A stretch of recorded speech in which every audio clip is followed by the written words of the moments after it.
Level 1. The intern. You are 20 years old. You wear a suit your father helped you buy, a size too big in the shoulders because you're still growing into it, or you tell yourself that. You walk into the lobby of a bank whose name your mother recognizes from the news. Security checks your badge twice. You take the elevator to the 41st floor with 4 other interns, who are all better dressed than ye. Your desk is a folding table near the copier. Nobody looks up when you sit down. Your job for the first month is fetching coffee, running reports, and staying invisible. You watch the trading floor from a distance. Hundreds of screens glowing green and red, men shouting numbers into phones. A wall of noise that never stops. You don't understand any of it yet. You go home to a shared apartment with 3 roommates and study order types until 2 a.m. Your father calls every Sunday. He drove a delivery truck for 30 years. He doesn't understand what you do, but he tells everyone at church that his son works in finance. You don't correct the pride in his voice. Your mother sends you a small watch for your birthday. Cheap, plastic band, the kind you could buy at a drugstore. She says a trader needs to know what time it is. You wear it every day, even after you can afford better. 9 weeks in, a managing director finally learns your name. He asks you to pull comps on a deal at 11 p.m. on a Friday. You do it without complaint. You don't sleep. You show up Monday anyway. At the end of the summer, they hand out offers to 6 of the 40 interns. You are one of them. You call your father from the sidewalk outside the building. He's quiet for a second. Then he says he's proud of you. You don't yet know what the job will cost you. You just know you got in. Level 2. The analyst.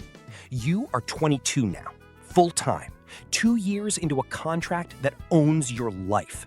The hours are brutal. 80, 90, sometimes 100 a week. You sleep on a couch in the office more nights than you sleep in your own bed. You learn the real curriculum, the one they don't teach in the training program. How to build a model at 3 a.m. without a single error, because one wrong decimal on a slide can end a career. How to read a managing director's mood before he says a word. How to survive on protein bars and the free soda in the pantry. Your associate is a woman named Priya, who has been doing this for a year longer than you. She teaches you the shortcuts that keep you alive. She also teaches you the first hard lesson. Everyone here is expendable, including her, including you. You watch 2 analysts from your incoming class get let go in the same week, quietly. No ceremony, security walking them out with a cardboard box before lunch. Nobody talks about it after. You learn not to ask. Your first real trade mistake happens in your 4th month. You fat finger an order, a decimal in the wrong place, and the desk loses $180,000 before anyone catches it. Your head trader doesn't yell. He just stares at you for a long moment and says, "That comes out of your bonus." It does. You call your mother that night and don't tell her why you're upset. You just say work is hard. She says it always is. You start missing things. Your sister's college graduation, a friend's wedding, your father's retirement dinner, which you watch on a shaky video call from a bathroom stall because you couldn't leave the desk. He tells you it's fine. It is not fine, but you both let it go. Level 3. The associate. You're 25. 2 years of analyst work bought you a promotion and a small taste of real responsibility. You're allowed to speak in client meetings now, though only when spoken to. You manage 2 junior analysts of your own, and you recognize yourself in their exhaustion. The way you once looked to Priya, you start to understand the actual machine you work inside.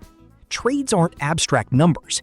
They move real companies, real pensions, real jobs. Your desk shorts a mid-sized manufacturing company that's about to miss earnings. The trade is legal and profitable.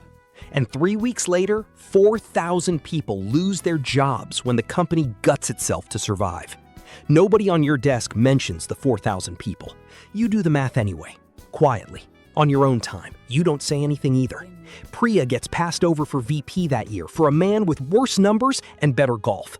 She tells you over drinks that it's the culture, not the results, that decides who rises. You remember that. You start playing golf. You marry a woman named Elena, a lawyer you met at a mutual friend's wedding. The same wedding you almost missed. She understands the hours because her own firm runs the same way. It is not a romantic marriage, so much as an alliance between two exhausted people who understand each other's silence. You promise her, the way your father promised your mother, that it will get easier once you make VP. You do not believe it as you say it. Level 4, the Vice President. You're 28. VP by 28 is fast, and everyone on the floor knows it and resents it a little. You run your own book now, a slice of the firm's capital that you're trusted to grow. The pressure is different at this level. No longer about surviving the hours, but about being right, consistently, publicly, with real money on the line. You have a good year, then you have a bad quarter. The market turns against a position you built conviction around, and you watch $40 million evaporate over 11 trading days. Your head of desk calls you into a glass conference room. He doesn't fire you. He tells you that one more quarter like this, and he will. You go home and don't tell Elena the number. You tell her it was a rough stretch. She knows you're lying. She doesn't push. Your daughter is born that spring. An inconvenient time by every metric except the one that matters. You are in a client dinner when Elena's water breaks. You make it to the hospital 40 minutes after your daughter arrives. You hold her in a hallway chair, still in your suit, and something in you goes quiet. For the first time in 8 years. You go back to work 3 days later because the desk doesn't wait for anyone. You watch the market recover the position that almost ended you. You don't feel relief so much as a colder kind of confirmation. The number is the only thing that protects you here. You start checking it obsessively, even on weekends, even holding your daughter, phone in one hand, her small fingers wrapped around the other. Level 5, the Senior Trader. You're 32. You run one of the largest books on the floor now. Junior traders watch how you move, the way you once watched the men on your first day as an intern. You are good at this in a way that can't fully be taught. A read on the market that other people call instinct, and you privately think of as scar tissue. Your bonus this year is more money than your father made in 15 years of driving a truck. You buy your parents a house outside the city. Your father walks through the empty rooms without saying much, then sits down on the front step and cries, which you have never once seen him do. You don't know what to do with that feeling, so you file it somewhere and go back to your phone, checking positions in Asia that opened while you slept. A junior trader on your desk, a kid barely older than you were as an intern, gets caught front-running a client order. A small, greedy, career-ending mistake. He begs you not to report it. You think about it for exactly one night. You report it in the morning. He's gone by lunch. You tell yourself it wasn't personal, that the rules exist for a reason, that letting it slide would have put your own name on the line too. You believe about 70% of that. Your daughter turns 3. She calls the nanny mama once by accident at dinner and corrects herself immediately, embarrassed. Elena doesn't look at you. You don't look at her either. You go into the office the next morning at 5:45, same as always. Level 6, the director. You're 37. You oversee 3 desks now and a staff of 40.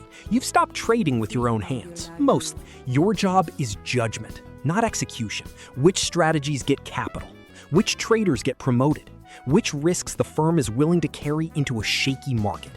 You sit in rooms with the firm's chief risk officer and argue about numbers most people outside this building will never understand. In your second year as director, the market seizes up over a bad week in the credit markets. It isn't quite a crisis, but it's close enough that everyone above you starts making calls at 4 a.m. You are ordered to cut positions and headcount fast.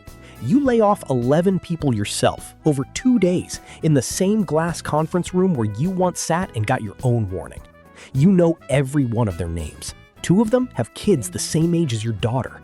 You do it anyway because the alternative, someone above you decides, is worse for everyone who stays. You go home and don't tell Elena the number of people. She's stopped asking for numbers by now. She asks how you're doing instead, which is somehow harder to answer.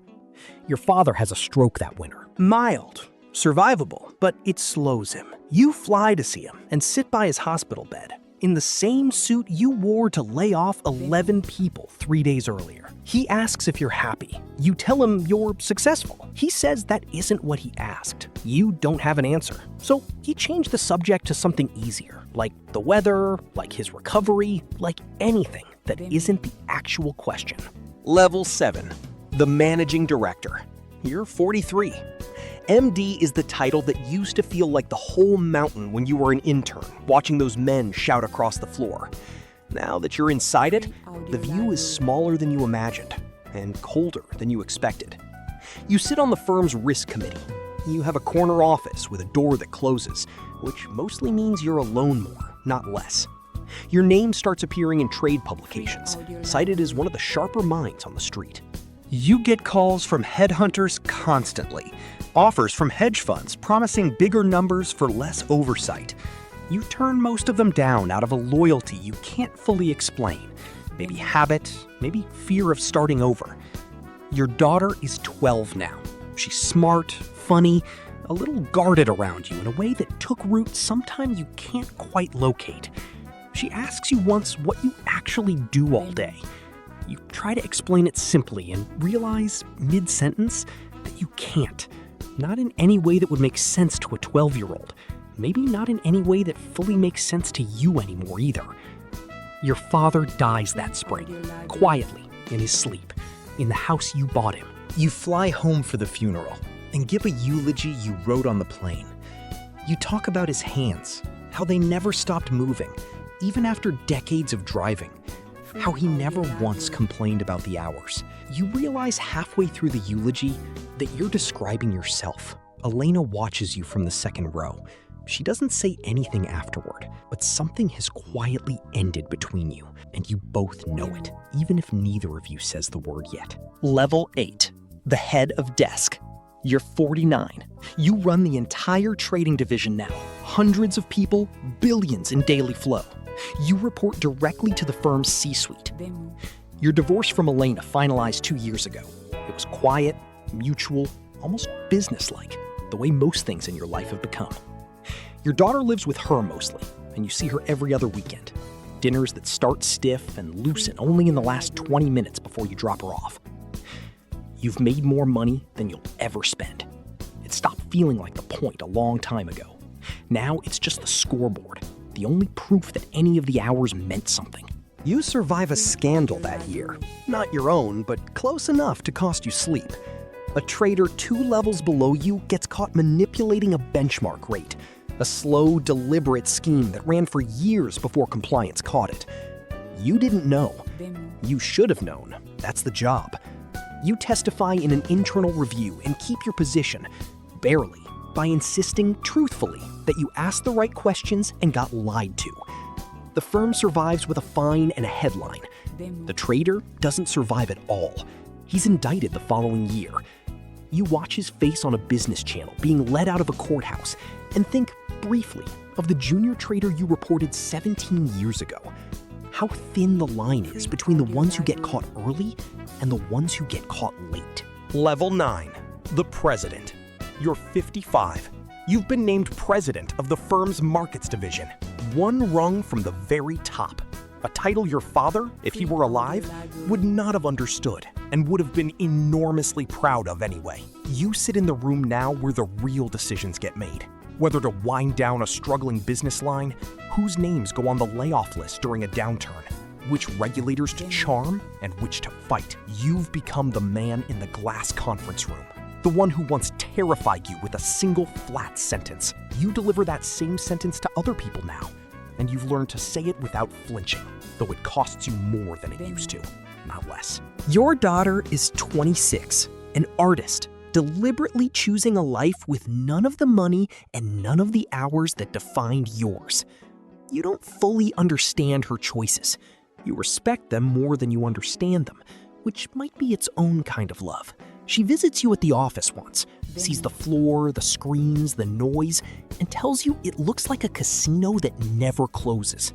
You don't disagree. You still wear the cheap plastic watch your mother gave you at 20, tucked in a drawer now instead of on your wrist, but you take it out sometimes, on bad nights, and hold it, the only object left from before any of this started. Level 10. The Retired Man. You're 66. You stepped down 2 years ago. A quiet transition. A dinner in your honor. A plaque you keep in a box you've never opened twice. You live alone in an apartment with a view of the water. More space than one person needs. Quiet in a way the trading floor never once was. Your body carries the bill for 4 decades of no sleep. A bad back, a heart that skipped enough times to earn a small metal device under your collarbone, hands that shake slightly when you're tired. Elena remarried years ago. You're friendly at your daughter's gallery openings, cordial in the way 2 people become once the anger has finally worn itself out. Your daughter has a son now, 3 years old, who runs to you at family dinners and doesn't know or care what you used to do for a living. You hold him and feel something unlock that you thought the job had sealed shut permanently. You still check the market most mornings, out of a habit that outlived its purpose. You watch the number move without anything riding on it and feel almost nothing, which surprises you more than it should. You think, some nights, of the junior trader you reported all those years ago, of the 11 people you laid off in 2 days, of your father crying on the steps of a house you bought with money he never fully understood.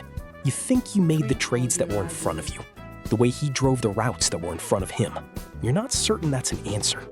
You're not certain it needs to be. Somewhere downtown this morning, a 20-year-old intern in a suit a size too big walks into a lobby, badge in hand, watching the men on the floor shout numbers into phones, understanding none of it yet, wanting all of it anyway. The cycle continues.